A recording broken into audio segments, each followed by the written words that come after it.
उत्तर प्रदेश के एक छोटे से गांव धौलपुर में एक गरीब परिवार रहता था। माधव सिंह, उनकी पत्नी रमा और उनकी इकलौती बेटी प्रज्ञा। उनका घर मिट्टी का था। उनके घर के हालात इतने तंग कि कई बार 2 वक्त की रोटी जुटाना भी मुश्किल हो जाता था। मगर इन सब मुश्किलों के बीच भी प्रज्ञा की मुस्कान जैसे घर में रोशनी भर देती थी।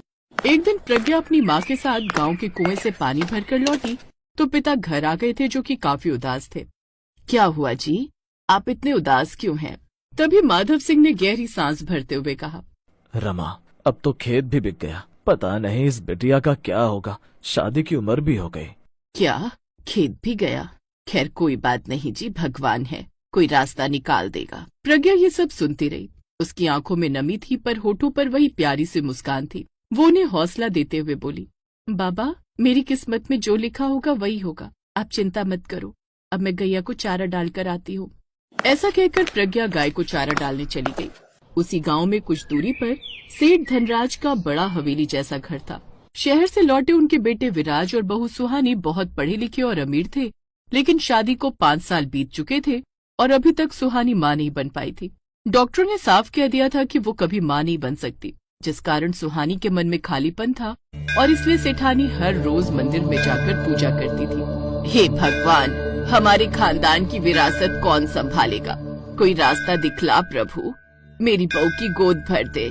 सुहानी और प्रज्ञा भी दोनों एक दूसरे को जानती थी, क्योंकि प्रज्ञा सेठानी के घर काम पर आती थी। बर्तन धोने, झाड़ू लगाने, खाना बनाने तक सब काम करती थी। वो सुहानी को जब भी उदास देखती तो उससे एक ही बात कहती, मालकिन, मैं चाहती हूँ कि आपकी जो भी इच्छा हो वो जरूर पूर्ण हो।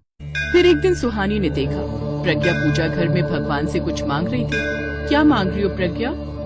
कुछ नहीं मालकिन, बस बाबा के लिए खुशियाँ मांग रही थी, वो उदास न रहे इसलिए। वैसे एक बात कहूँ मालकिन, इस बार जब से आप शहर से आई हैं काफी उदास लग रही हैं, इसलिए आपके लिए भी प्रार्थना कर रही थी कि जो भी आपकी मनोकामना है वो जल्द से जल्द पूर्ण हो जाए। ये सुनकर सुहानी के चेहरे पर हल्की मुस्कान आ जाती है। तुम बहुत अच्छी लड़की हो प्रज्ञा, भगवान तुम्हें जरूर खुश रखेंगे। सुहानी ने कभी भी प्रज्ञा को नौकरानी नहीं समझा। वो उसे काफी प्यार देती थी। वो जब कभी बाजार जाती कुछ न कुछ उसके लिए ले आती। प्रज्ञा, ये सूट तुम्हारे लिए। मेरे लिए मालकिन? लेकिन क्यों? क्योंकि जो सूट मैंने तुम्हें पिछले साल दिया था अब उसमें छेद भी होने लगे, लेकिन तब भी तुम उन्हें पहने रहती हो, इसलिए ये 2 नए सूट लाई हूँ, अभी नहीं पहनना। प्रज्ञा के जीवन में ये पहली बार था कि किसी अमीर घर की औरत ने उसे इंसान समझा था, लेकिन सुहानी का अच्छा स्वभाव देखकर वो बहुत खुश थी। फिर एक रात सुहानी अपने पति विराज से, विराज, मैं तुमसे कुछ कहना चाहती हूँ। हाँ, कहो ना। क्या हम